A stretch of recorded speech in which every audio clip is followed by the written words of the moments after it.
Welcome into Words with Wallace. I'm your host, Nick Wallace. Coming at you, it's Sunday, July 16th. I'd love to sit here and say a lot has gone down since the last time we spoke a little over a week ago. But that's not the case, guys. Welcome to the dog days of summer. I know if you guys are listening to Words with Wallace at this point in time, you guys are a real one and maybe an NBA junkie like myself who's still thinking about basketball in the dog days of summer. So with today's episode, I actually have a little bit something different planned. I've probably mentioned it here on past episodes, but I want to take some time during the off season to kind of go through some old school lunch table discussions about some of the best players in the NBA. So I felt like a fun episode to get things started would be ranking the top 10 point guards in the NBA, which of course I have that list prepared for you in my opinion, that we'll get into in a little bit here. But let's go through the few headlines that we have to talk about, or rather an update on some of the biggest headlines that we talked about in the last podcast. Of course, the talk of the town is still, mainly surrounding Damian Lillard. The issue is that we don't really have a real update into where he is headed beyond what information I kind of shared with you guys last time. I think Joe Cronin, general manager for the Portland Trailblazers, is keeping things close to the vest and playing things smart by, first and foremost, not rushing into everything, right? You have an angry superstar. He's demanded to be sent to one team, of course, the Miami Heat. The Miami Heat know that they're the only team that Dame wants to play for. So they're, most likely not sending over the best possible package for Portland. Portland and Joe Cronin are probably thinking as things get closer to the start of the season, Miami might become a little bit more desperate, a little bit more hungry to add Damian Lillard to their roster, and the asking price will hopefully go up. And maybe they can even slow roll it the way that Daryl Morey did when he was in the Ben Simmons situation, right? Again, I know I made that comparison last podcast, but didn't get into it too much. Morey, basically the situation with Ben Simmons lasted in the entirety of a half season at that point, right? I think they ended up moving on from Ben Simmons around the trade deadline, and he literally did not suit up a singular game for the Sixers. And credit to Daryl Morey, he was able to move on from Ben Simmons and actually, turn him into James Harden, obviously having to throw in a couple extra assets to make that happen. But by all accounts, that's a fantastic trade for the Sixers if you look at where Harden is now compared to Ben Simmons being kind of buried on the depth chart in Brooklyn. So yeah, just worth noting that, no real update on the Dame situation. I'd imagine the package that Miami is offering is including Tyler Herro, as well as maybe some draft compensation, which, if you're Portland, you're probably not interested in Tyler Herro anyway, because you have the problem, like we talked about before, where you have Scoot Henderson, a small guard. You have Anthony Simons, another small guard, right? You have Shaedon Sharpe, who, he's not a small guard, but he's obviously still somebody that plays the guard position, right? You have too many guards on the roster as it is, so they would be wise to move on from Dame and look to fill holes elsewhere on the roster, or just look for mainly draft compensation. So they're probably not super interested in Tyler Herro and his, I think it's a $150 million contract that he signed relatively recently. So no real update on Dame, no real update on James Harden either. It seems like, just kind of listening to some other NBA podcasts and keeping my ear close to the streets, if you will, that Harden, maybe there's a chance that he ends up just returning back to Philadelphia. Maybe that trade request, wasn't as determined as Dame's was, right? Harden did end up opting into that contract. So if nothing else changes, right, of course, he will most likely end up suiting up for the Philadelphia 76ers. So who knows, maybe him and Daryl can kind of reconcile their differences and end up running it back. But no real update on the James Harden situation either. Or maybe he ends up, getting moved to LA like he requested, or LA, finds a way and they kill two birds with one stone. It ends up being a 3-team deal with the Clippers and the Sixers and the Blazers, and everybody gets what they want somehow, some way. Who knows? But no real update on James Harden either. And then, much to my chagrin, no update on Jalen Brown either, right? Still no max contract apparently offered from the Celtics. Certainly no signed contract. I know that would be major news at this point. And of course, an article was released earlier this week that mentioned that Jalen Brown is actually going to be traveling overseas for the next couple days. And so there isn't going to be any updates on Jalen Brown, at least until he gets back from his trip overseas, which was due to, something surrounding his duty as vice president of the Players Association. It was an organizational event taking place overseas. So Good for Jalen Brown, but I guess he's not getting that max contract until he returns. So I'm certainly getting more and more nervous about it as a Celtics fan. I, of course, want them to just offer Jalen Brown the contract, get it over with, and hopefully make sure that there's no bad blood between both parties heading into next season. But of course, there's no real update there either. We did have a couple of little, rule changes and things to note that came out within the past couple weeks that I figured I could touch upon again before we get into the top 10 point guards list. The in-season tournament, that's a thing that's happening. Might have mentioned it, several episodes ago, but I never really mentioned and commented on the structure of it, which was announced a couple weeks back. ESPN and the league posted a video of Richard Jefferson doing a really great job of explaining it. I'll retweet that on the Words with Wallace Twitter if anybody wants to get that and see that video directly. RJ does a great job of explaining that video particularly, but I'll give you guys the Spark Notes version of it. Basically, the in-season tournament is going to be taking place this year. It uses in-season games and regular season games that were already scheduled, right? During the month of November, all the games on Tuesdays and Fridays, I believe, will actually count as tournament games, but they're also just regularly scheduled regular season games as well. Those will count as like the group play. Every team is basically there's going to be a bunch of different groups, 3 groups for each conference. That's going to be the group play stage, again, determined during the month of November, and regular season games. Then there's a more traditional tournament structure after that. There ends up being a Final Four teams that end up playing in Las Vegas for the first NBA Cup Final Four. And of course, the championship game is going to be held on December 9th. So looks like it'll be pretty compact. The tournament will start in November. It'll finish up on December 9th. It's pretty interesting. I'm not, anti-tournament, I will say. I'm just not super excited about it either. It'll be interesting to see if the league can, this is the NBA's way of trying to compete with football a little bit more. Obviously, that's still going to be the prime football season. Even somebody like myself, it can be difficult to get interested in the NBA until right around Christmas, right? So they're trying to find some ways to garner up some more interest in the league and in the regular season. My only gripe about it is that it does add a few regular season games for the teams that advance to the Final Four, I believe, or maybe even just past the group stage. They might play an extra, couple games. And I just feel like the league should be in a spot where they're actually reducing the number of games in the schedule to make the regular season more meaningful, rather than adding on games for the sake of adding in a better TV product in this in-season tournament. So again, I'm pretty neutral on it. I will be fascinated in it. Of course, if my Celtics are in it, then I'm sure I'll be a bigger fan of the tournament come November and December if they are able to make it to the Final Four. But it'll be interesting, right? It'll be interesting to see how serious the teams take it, how intense those Final Four games in Las Vegas really are. So it will be something worth noting, and certainly going to be looking forward to that tournament come November. Moving on to, I think, the most notable news and that has taken place since the last time we spoke. It's actually surrounding a couple different rule changes, and I feel like this kind of flew under the radar. Shams Charania of The Athletic tweeted this out a few days ago, but mentioned 2 different rule changes that I think are both really positive changes for the NBA for this upcoming season. First and foremost, there will be an in-game penalty for flops that results in a 1 technical foul free throw. So the league kind of taking a stab at flopping a little bit. It seems like that. I think that's obviously a fantastic move. I think you'd be hard pressed to find somebody that's anti penalizing flopping in any way, shape, or form. It just seems like that's really gotten out of hand the past couple years. I know, when the first, incidents of flopping took place, over a decade ago at this point, I think the league countered back pretty strongly, and there were fines surrounding it and everything like that. We have slowly kind of drifted away from that the past, several years or so, to the point where everybody's favorite player at some point, all the superstars are flopping, right? It slows the game down. It's terrible. You go to the instant replay and you see how egregious some of these flops are. It's horrible for the game. It gives basketball in general a bad rep. So I'm certainly a huge fan of there being an in-game penalty for flops resulting in 1 technical foul free throw. So basically it's like a flopping tech at this point in time. We'll see how often that's going to be thrown around, but that, in my opinion, is a huge, it's basically a quality of life change for the fans, right? This is just going to make basketball a lot more rewarding. There's going to be nothing more satisfying than watching your favorite team play against a superstar you hate. They flop, you stand up off your couch and scream about it, and then they get a one-shot penalty against them, or your team gets a technical foul free throw because of it, and it's actually addressed properly.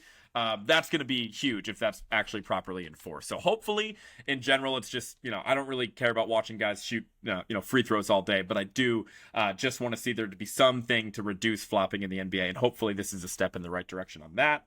And the second rule change is that there is actually going to be an initial coach's challenge granted if the first coach's challenge is successful. So I do think that this makes a lot of sense basketball-wise, right?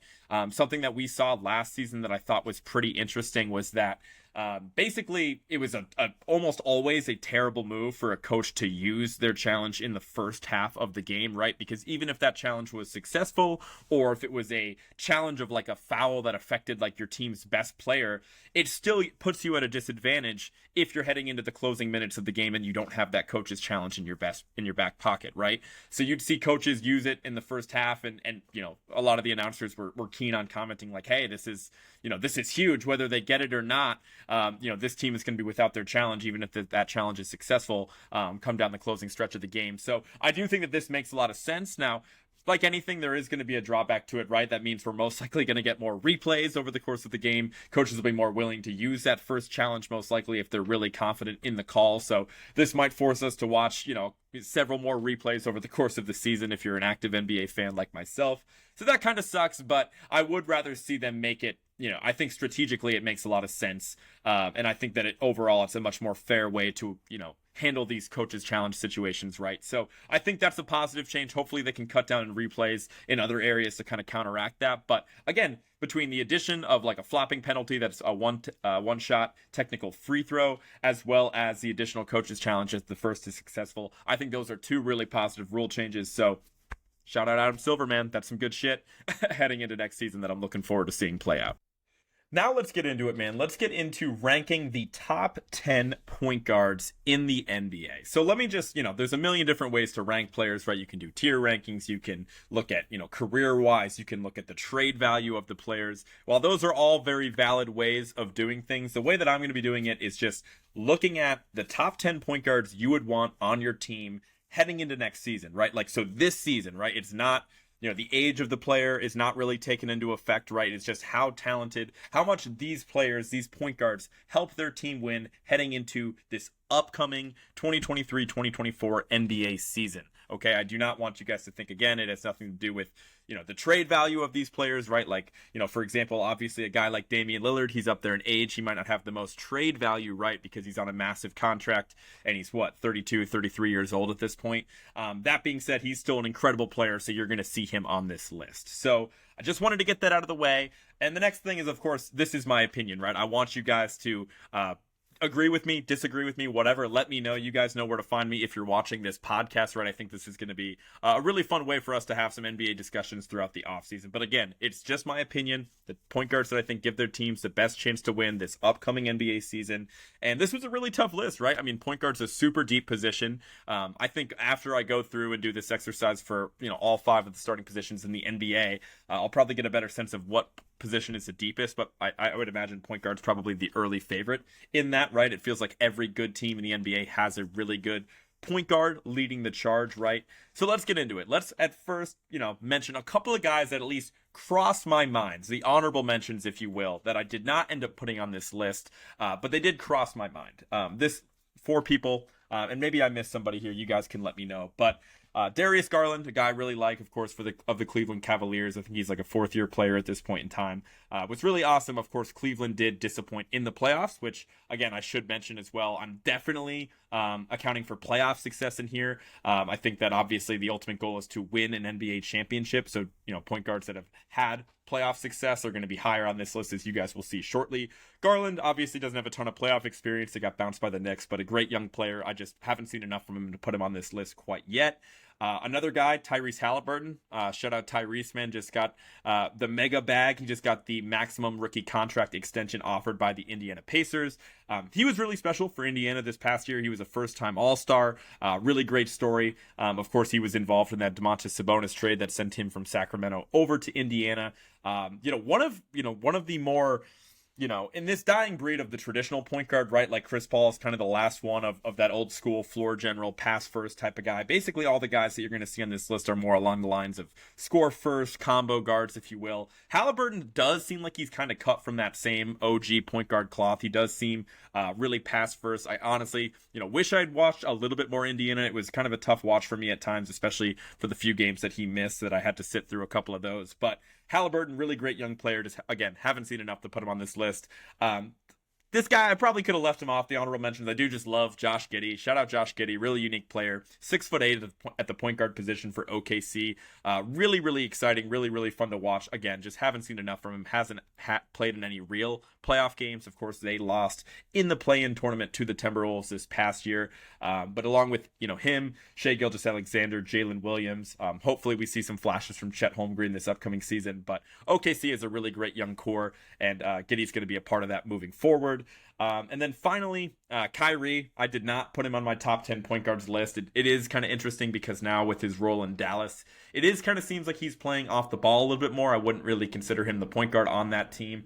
That being said, Kyrie's a super talented guy, right? This could look really bad, and he could definitely play his way onto this list within a couple games of the season. Again, it's been well documented. I've talked about Kyrie a lot on this podcast, how inconsistent he's been over the past several seasons, missing time for health, missing time with off the court issues, we'll say. Obviously, the vaccination stuff was a controversy a couple years back. So Kyrie hasn't played a whole lot of meaningful basketball recently, but when he does play, he's super special to watch. I just think, between his defensive shortcomings and what we've seen from him lately, not enough to put him on the point guard list. So those were the honorable mentions. Again, Darius Garland, Tyrese Halliburton, Josh Giddey, Kyrie Irving. Those were the 4 names that at least crossed my mind when making the list, but they did not make the top 10. Number 10 on my list, guy you're very familiar with, a guy we've already talked about here on this podcast, James Harden, right? James Harden, of course, former MVP. He's certainly not the same guy that we saw in Houston, but he's still a really important part of the Philadelphia team. I did want to include the stats for these guys just for more of context. I'm obviously not just basing this list off of their points, rebounds, and assists and shooting percentages, but this past season, he did put up 21, 6 rebounds, 11 assists, 44% from the field, 39% from 3, which is obviously still really great. I believe he led the league in assists. If not, he was certainly very close. But he was fantastic for Philadelphia during the regular season, right? He ended up getting banged up late season, and, I think he would have had a chance to make one of the All-NBA teams if he didn't kind of, slow down a little bit toward the end of the season. But even in the playoffs, right, I know that, by no means was his series against the Celtics like a perfect playoff series for James Harden, but as we all remember, he had 2 really, really special games, especially that game 1, man. He individually beating the Boston Celtics. He had 40-something points without Joel Embiid on the road in game 1. That might be the best playoff moment of Harden's entire career, something that I know a lot of, his difficult playoff history is well documented, but at this stage in his career, he's not the same guy, but I do think he elevates the team. Obviously, how much are you going to get from him in the playoffs is the real question, but super talented scorer, really great playmaker as well, still shoots the ball at a really high clip. Is he worth the headache of having the fear of him requesting a trade every couple weeks? Well, that's for you guys and fans of Philadelphia to decide, but James Harden, number 10 on this list. Moving on to another guy, number 9, Trey Young, right? Trey's a really difficult person to rank, right? If you're looking at his statistical profile, you'd probably make the argument that he's a lot higher. He's a multiple-time All-Star. Does have some pretty notable playoff success, right? Leading that Hawks team past Philadelphia to the Eastern Conference Finals just a couple years back. He beat the Knicks in round 1 as well, which we all remember he was really special during that series. My thing with Trey is, it doesn't seem like people really love playing with Trey Young. Seems like a really difficult ball-dominant person to play with. His stats for this past season were 26, 3 rebounds, 10 assists, 43% from the field, and only 34% from 3, too.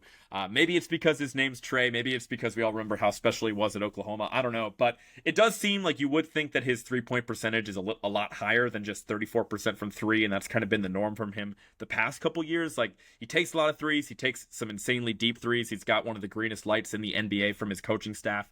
But he really doesn't hit him at a crazy high percentage, right? And then, of course, you can't talk about Trey Young without talking about his defensive shortcomings, right? Like, he literally can't guard anyone. He's probably the worst defender in the entire league. Certainly the worst, defender of anybody that would make an all-star team or anything like that. But that being said, even against the Celtics, they were able to extend that series to 5 or 6 games against the Celtics in round one this past year. You can see how unstoppable he is at, getting to his spots in the lane. He's possibly the best alley-oop thrower I've ever seen in my life. Like the lob threat from him and Clint Capella and formerly John Collins was really, really special stuff. And how easily he could get to his spots. He's hard to guard, man. He's nearly impossible to guard. That being said, I just don't know how much people actually like playing with him. He's far and away the worst defender that we're going to talk about today.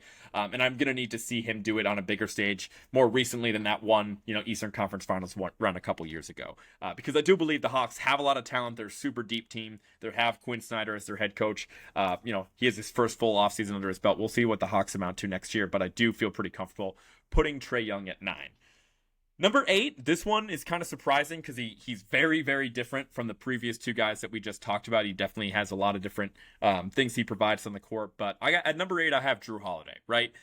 He's a guy that I'm super high on. I think he's far and away exact opposite of Trey Young, right? I think he's the best guard defender in the entire NBA. He had another first-team all-defensive selection for his efforts last year. And what I liked about Jrue last year too, right? Like, Giannis is basically indestructible, but he did miss, 20 games for the Bucks last season. In those games where Giannis didn't play down the stretch, I was watching a couple of them, and man, like Jrue Holiday offensively really stepped up. Now, you would have liked to see Jrue Holiday step up in that series against Miami that they, of course, got bounced in round 1 this past year in the playoffs. But during the regular season, I did feel like his offense took a leap. Statistically, he put up 19 points, 5 rebounds, 7 assists.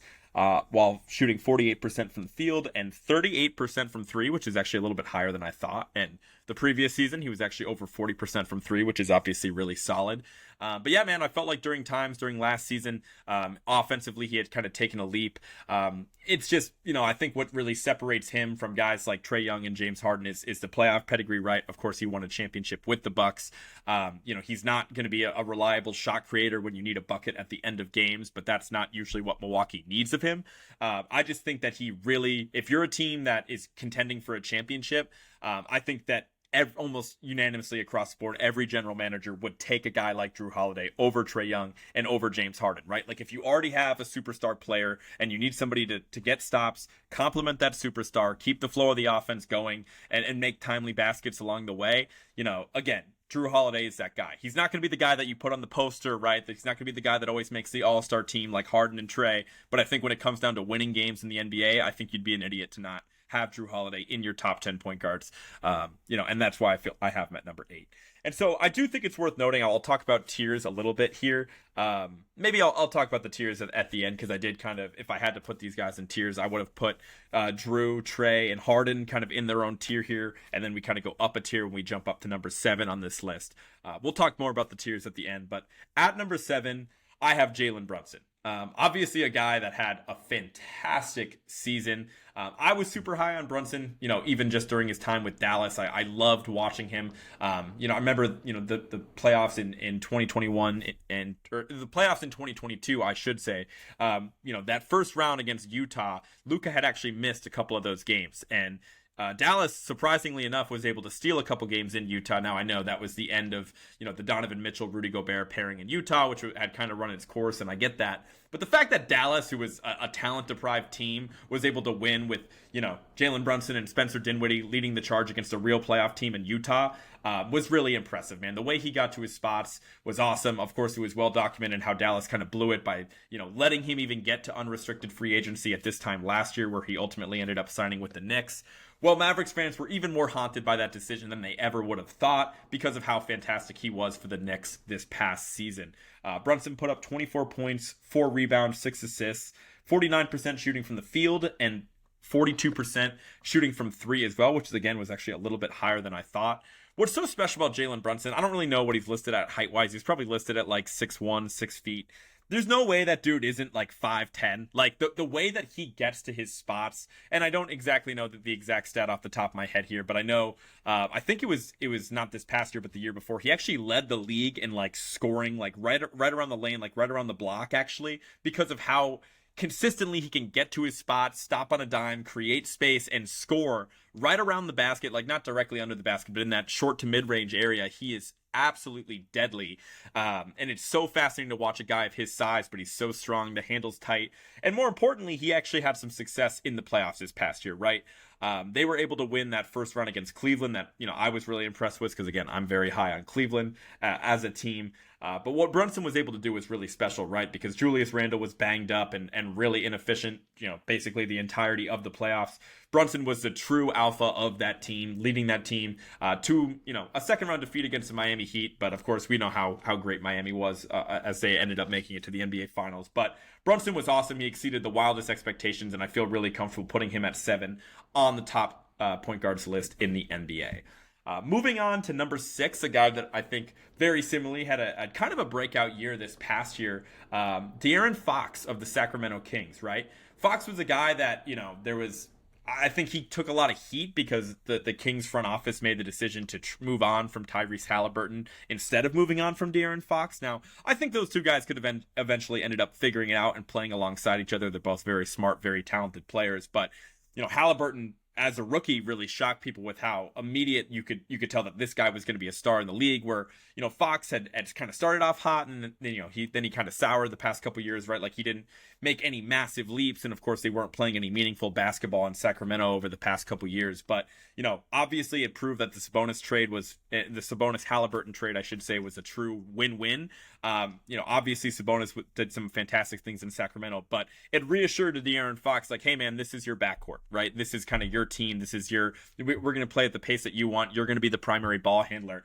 And what kind of eventually made me, put him above Brunson on this list was how impressive he was to close out games. Not to say that Brunson wasn't, but of course, De'Aaron Fox was I think this is the first time they gave out the Clutch Award, right? That regular season award that they gave out for the first time. De'Aaron Fox did win it this past year. And it was a pretty obvious choice, right? Out of all the NBA awards debate, if you looked at any metric for like the last 5 minutes and what the NBA determined as clutch baskets, Fox led the way basically the entirety of the year, right? His 3-point shooting was a little low, right? Statistically, he put up 25 points, 4 rebounds, 6 assists, 51% from the field, which is obviously super strong. It's actually the highest of anybody on the top 10, but only 32% from 3. Obviously, you'd like to see that improve a little bit. I know he was banged up in that series against Golden State. I think he had a wrist or hand injury or something like that, but still looked really great against Golden State. I do think he is the most talented player on the Kings, right alongside Domantas Sabonis, and I think the Kings are going to be frisky in the West for years to come, and Fox is a huge part of it. Now we are on to the top 5 of our list. And at number 5, this is where I want your guys' input above anything else, right? Because like anybody, right, I'm victim of recency bias. And I watched very closely, as you guys know, the playoffs over the past couple months. And somebody that shined very bright during this playoff run was, of course, Jamal Murray. And I did end up putting him here at number 5 on this list. But at the same time, I recognize that maybe I'm being a little too reactionary to the championship run by the Denver Nuggets and Jamal Murray, right? Like, if you had asked me before the playoffs would I've had Jamal Murray on the top 10, maybe he either would have been in the honorable mention section or he would have been floating around, 10 on that list. But that being said, the more I think about it, I looked at his numbers really closely. I do feel very confident in putting Jamal Murray here. Now, that being said, I do think he's in the same tier as guys that I just mentioned in De'Aaron Fox and Jalen Brunson. And I think, of course, what separates him from those guys is the fact that he just won an NBA championship. But let's talk a little bit more about Murray, right? During the regular season this past year, his stats weren't anything crazy, right? He averaged 20 points a game, 4 rebounds, 6 assists, 45% from the field, 40% from 3 as well.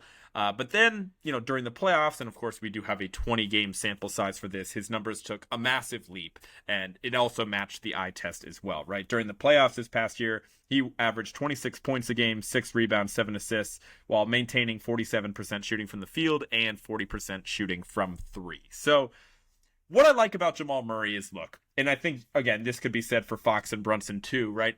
If any of those 3 guys are the best player on your team, you're definitely not winning a championship. Let's call it what it is, right? You still need one of those handful of really special guys to pair any of those guys with to be successful and ultimately get over the hump and win a title. And that is not a detriment on any of those guys. It's just really, really hard to win a championship in the NBA, and those guys are just not on that level. But that being said, if, Jalen Brunson, Darren Fox or Jamal Murray in this case are your second best player, you can win a championship. And while I do believe that you can say that about any of those guys, if you put them alongside with, if you put Jalen Brunson next to Jokic, I'm sure he'd look a lot better. I'm sure Fox would look a lot better. But they wouldn't be as good of a fit as Jamal Murray is with this Denver offense, right? And what I really like about Jamal Murray is the elite ability to shoot the ball and obviously orchestrate pick and rolls with Jokic as well, right? What I like about him is, again, how dominant, how much he moves off the ball, how well he, is great in the catch and shoot situation. But, we saw in some of those games where Jokic, what didn't exactly have it as far as, his individual ability to score the ball. Murray took over some really massive games. He had insane games over the course of the series against the Lakers. He had some really crazy game that I remember against the Timberwolves as well. And then, of course, we watched him throughout that playoff run. He was fantastic and everything you would want in, like, the second best player on your team, someone that can create their own basket, right? Someone that gives, pretty solid effort on the defensive end, despite the fact that he's not the biggest player out there. You can attack the basket. He's not afraid to take big shots. And, what I love the most about him overall is just, like, obviously he's a playoff guy, right? Even a couple years ago in the bubble, we saw how special he was there. Of course, we were kind of deprived of seeing him play in any sort of playoff basketball over the past, the previous 2 seasons due to injury. But, he obviously proved a lot of people wrong with how special he was in that run. He's an NBA champion now. And so I do feel good about, look, I think he's in that same tier talent-wise as Fox and Brunson, but he did end up winning the title. I do think he's the best fit to pair next to one of those elite guys because I think he's the best shooter of the bunch, especially when you factor in how many three-point shots he actually takes. I know Brunson shot a better percentage during the regular season. Murray took a lot more threes, though. That being said, I really like Jamal Murray. I don't think I'm being too reactionary to put him at number 5. I think that is a fair ranking for him, and I think he deserves it. So let's move on to, basically the elite point guards in the NBA, right? I think this is a considerable tier jump as we move up to number 4, and that is where we find our guy, Ja Wick, Ja Gotti, Ja Morant. Of course, Ja Morant lands at number 4 here. Statistically, this past season during the regular season, of course, he averaged 26 points a game, 6 rebounds, 8 assists on 47% shooting from the field and 31% from 3. Look, I'm obviously not a Ja guy. We know that. We know he's going to be suspended for 25 games to start next season, which is obviously a huge detriment to the Grizzlies' outlook for next year. But that being said, Ja's special. Ja is absolutely special. I've really, it's been years and years since we've seen a guy of his size be able to get to the rim like he does. Like, literally each and every time he gets into the lane, he just turns his body into a projectile and slings himself at the hoop. He probably has the best highlight reel out of anybody on this list. Besides, I'd still put Steph above him because I just like that brand of basketball a little bit more, right? Yeah.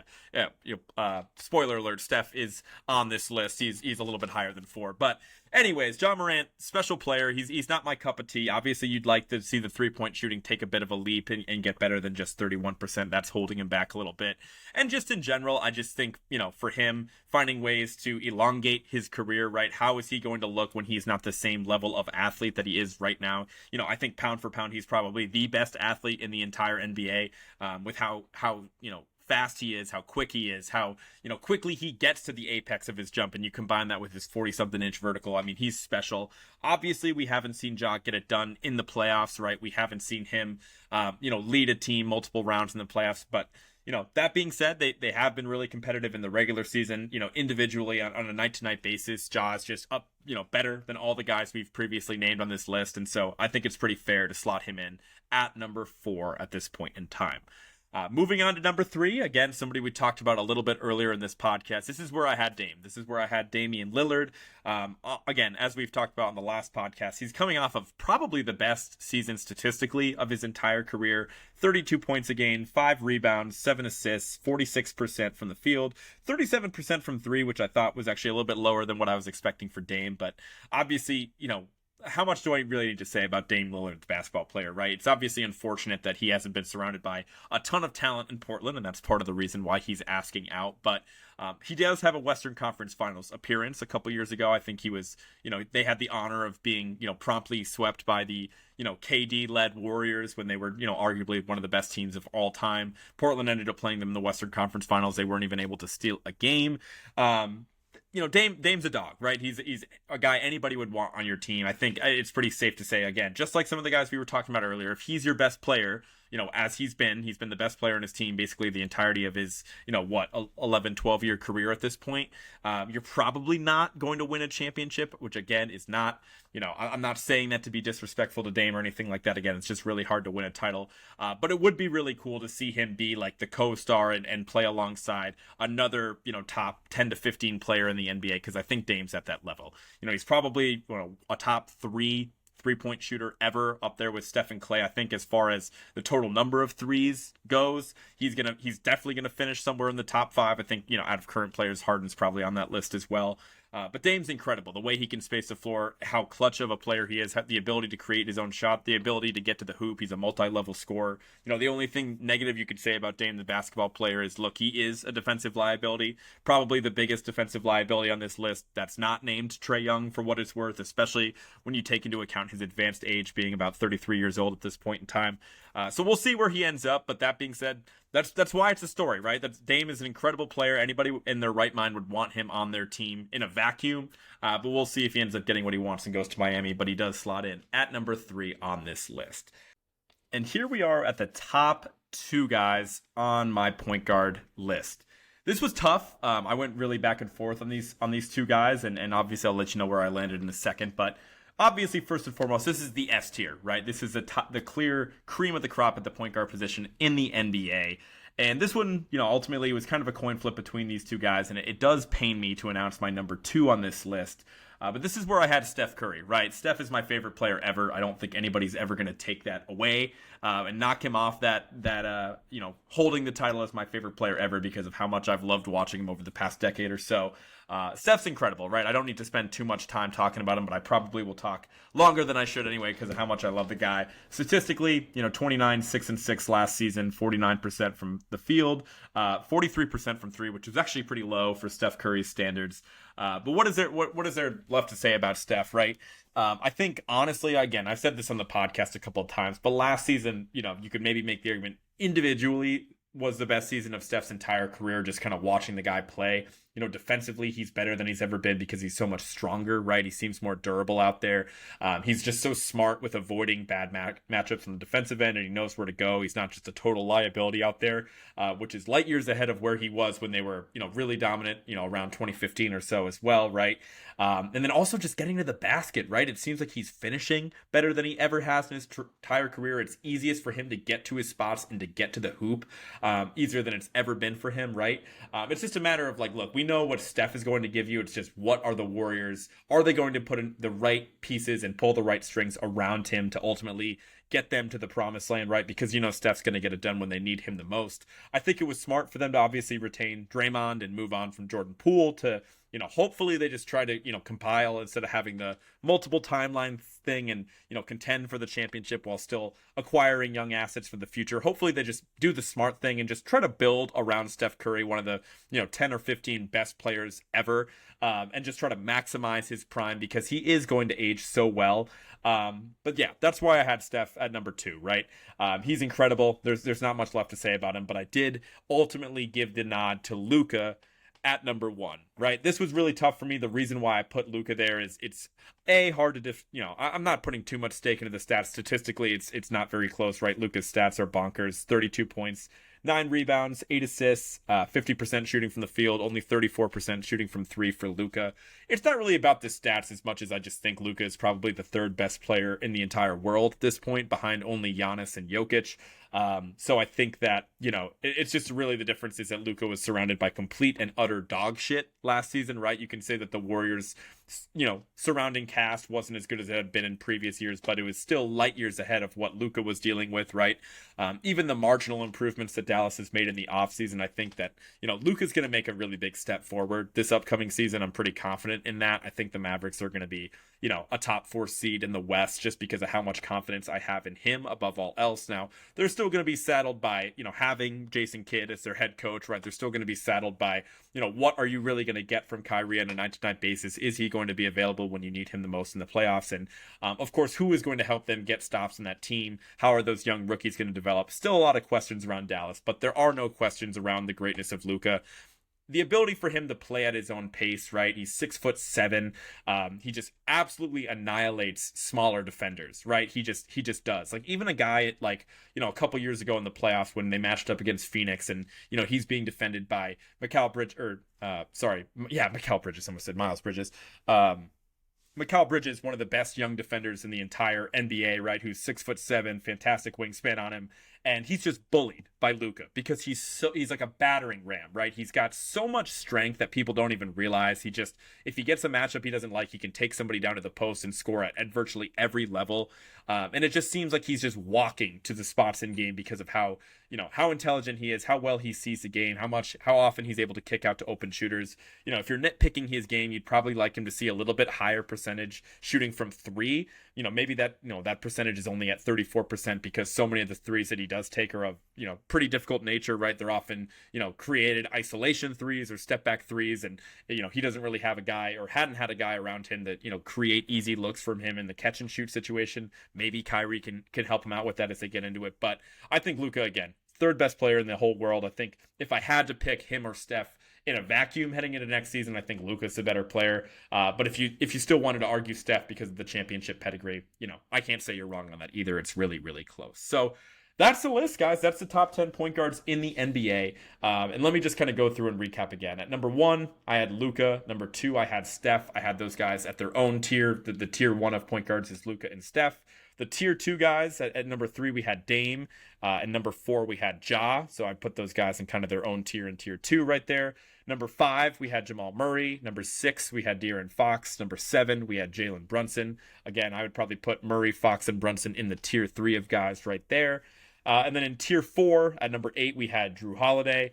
Number 9, we had Trey Young. And number 10, we had James Harden. So that's the list, guys. Definitely let me know. Again, this is just my opinion. This is just some, I did a little bit of research for it, but I kind of just trusted my gut based on what I saw watching a lot of games last season, what we saw in the playoffs. Again, the top 10 point guards for, helping your team ultimately contend for a title just heading into next season. Again, not accounting for age, trade value, any of that shit. I think Luka is the best option, followed by Steph and a lot of other great names on that list. I think this was a really difficult list to make because a lot of guys were in the similar boat. So let me know what you think, right? And I think that just about does it for me, guys. Obviously, the podcast will get a little bit shorter with there being less pressing current events to talk about. But before I let you guys go, be sure to follow at Words with Wallace on everything. That includes YouTube, Twitter, Instagram, Facebook, Spotify, Apple Music, wherever you get your podcasts. Be sure to download. Download's huge. Even if you're not actually listening to the podcast, you can just shoot me a download. That'd be huge. And then as well, be sure to share the show and tell a friend. But I should be back next week. Hopefully, maybe we can get somebody around covering some of the teams in the NBA. I'd love to get some beat reporters on here to kind of go do some more deep dives on individual teams and their aspirations heading into next season. And if I can't get anybody on, I can always fall back on doing another one of these top 10 lists, maybe at the shooting guard position next, and we can get that to you guys around this time next week. So with that being said, guys, I'll let you go, and I'll talk to you next week. Peace.